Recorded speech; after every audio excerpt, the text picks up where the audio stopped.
So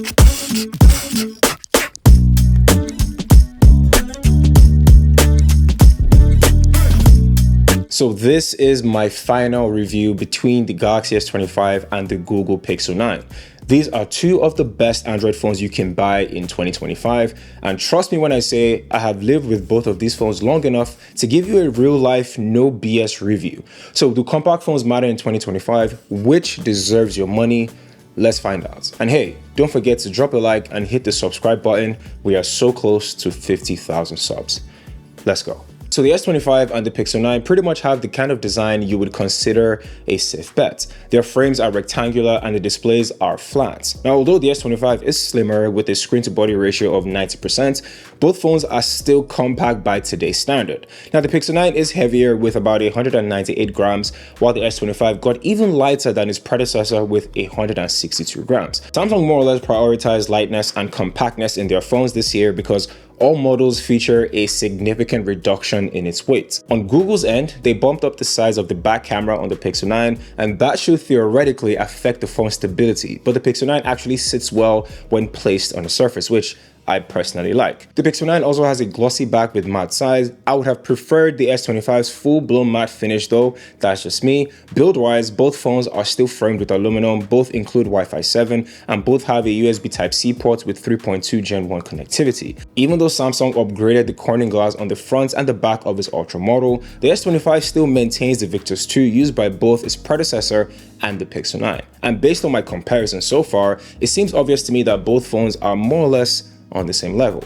But if I'm going with what I personally like, the Pixel's design is my choice. And if we go on to performance, I can easily talk about the benchmark scores, which is very easy, but I want to do something different. I want to talk about like the everyday performance that you guys will care about, you know, how your phone works on social media with cameras and so on. Now, the Pixel 9 comes with 12 gigs of RAM, which is pretty impressive for a base model, but once you start using it, you realize why, and that is because of Tensor. That chip still has its quirks and it's not the most power efficient processor in the Android ecosystem, but funny enough, this is the best performance I've gotten from any Pixel phone in a very long time. Now, I've seen people complain about, stutters and lags, but honestly, most of the problems I faced early on were linked to call connectivity issues, or my mic was bugging in and out every time I wanted to do a voice note, stuff like that. But after it got updated, it fixed all those issues. Still, I don't think we should be so quick to give Google a quick pass just because they eventually fixed these problems. If I'm spending $800 on a phone, I shouldn't have to wait for updates just to make a phone call or record a voice note. That being said, Pixel 9 feels rock solid right now. Premium even, and when you factor in that you're getting most of the AI features as seen on the more expensive Pixel 9 Pro and the Pixel 9 Pro XL, it becomes a lot easier to forgive them for those issues. Of course, you're going to be missing out on video boost, which, if I'm being completely honest, I haven't used it a lot and I think it's not the best if you want to get the best video in my opinion, but you still get the cool stuff. Stuff like Pixel screenshots that helps you organize and search your screenshots weeks after you took them. You then have live translate for calls and text in real time, and then there's Gemini Live, which lets you have real-time conversations with your phone about almost anything that you're curious about. Now, the S25, on the other hand, has the Snapdragon 8 Gen 3, and it is the best Android chip available right now. Almost every flagship Android phone has that in 2025. Well, except Google. And the performance on this chip has been very consistent. So if you're someone who likes scrolling on Instagram, editing reels, sending emails, going on Twitter and just playing mobile games, this phone is fantastic. It's honestly hard to find a compact phone with better performance than this one. But for the power users out there, especially gamers, it's kind of a different story. The S25 gets hot and throttles very quickly. Not aggressively enough, but enough to notice when you're pushing it for an extended period of time. And it seems intentional. Samsung clearly tuned this phone to prioritize battery life, thermal control, and stability instead of chasing peak performance. So if you're someone who plays Genshin Impact for longer than 2 hours, you might feel it scale back just a little bit. But for most people, that trade-off works. And here's where Samsung wins big.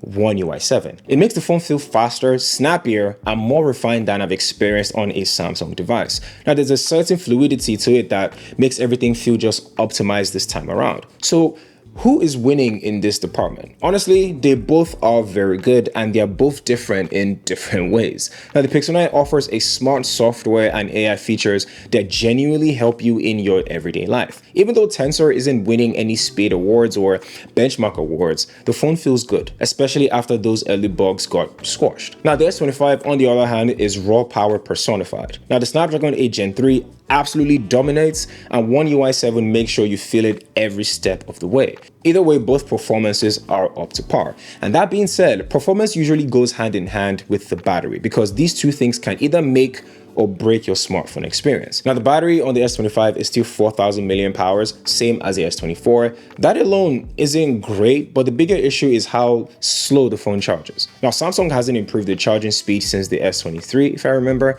and that's kind of wild. And not because Samsung phones used to be faster, but because the entire smartphone industry has moved forward while Samsung just stayed put in the same place. Look at the OnePlus 13, for example. The phone has 6,000 mAh of battery and it charges from 0 to 100 in just 35 minutes. Meanwhile, the S25 charges to 50% in about 30 minutes, which isn't exactly good. And at some point, Samsung is going to have to step it up just a little bit, because for a phone that costs $799, this isn't really cutting it anymore. Now, to be very clear, the battery life is still pretty decent. It's just the charging that holds it back. But if we look at the Pixel 9, we all know that the Pixels more or less have power efficiency problems, and that has been stemming from the Pixel 3, mostly because of Tensor's chip architecture. It's been a consistent issue for so long, but recently, I've actually been surprised. Since upgrading to Android 16, my Pixel 9 has lasted way longer than it used to. I can spend a couple of hours on social media, take a video call, and when I check my phone, the battery is still about 80%. That never used to happen. Even the standby time has a huge improvement. It's still a day phone in all of this, but I haven't needed a midday top up in a while. That 4,700 mAh of battery is finally starting to feel like a proper 4,700 mAh of battery.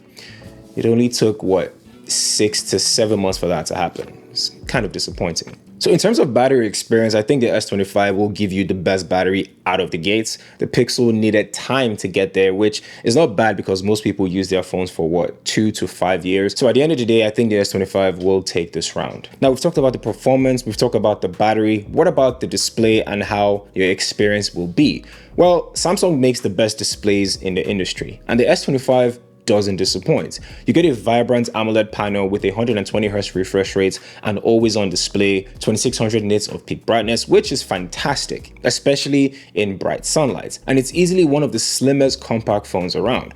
But here's the thing, while the display quality is pretty good, the protection is a bit on the letdown. The S25 uses Gorilla Glass Victus 2, which is fine, but they could have given it Gorilla Glass Armor 1. They also could have given it the anti-reflective coating that is seen on the S25 Ultra.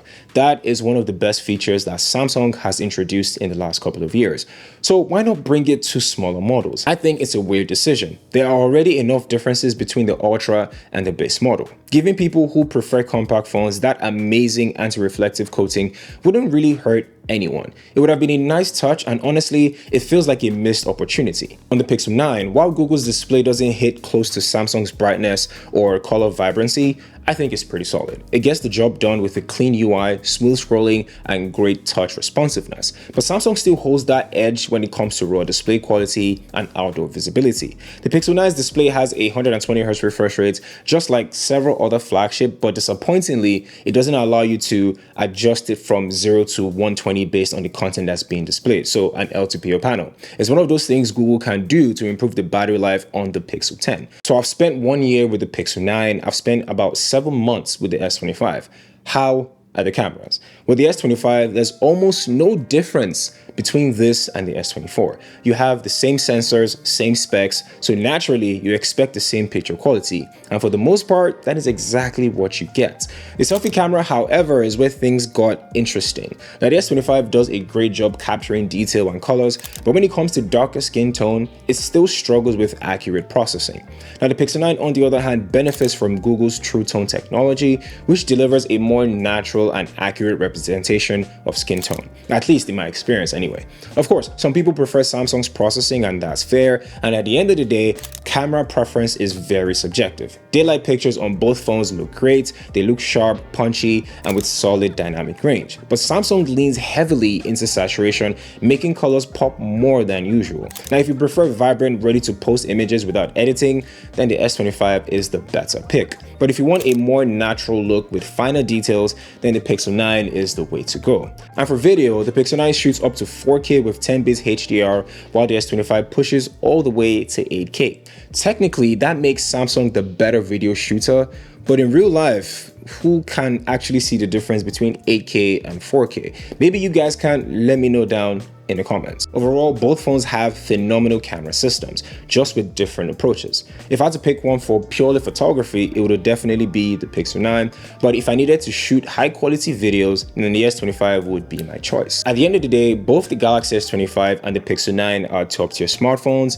but they serve different audiences. If you want the best display, powerful AI features, and great video, then the S25 is the way to go. But if you prefer a cleaner software experience, superior photography, feature drop updates, and some of the best AI features in the game, then the Pixel 9 might be a better fit. The best phone isn't just about specs, it's about what works for you and your everyday life. Let me know in the comments down below which one you would pick, the S25 or the Pixel 9.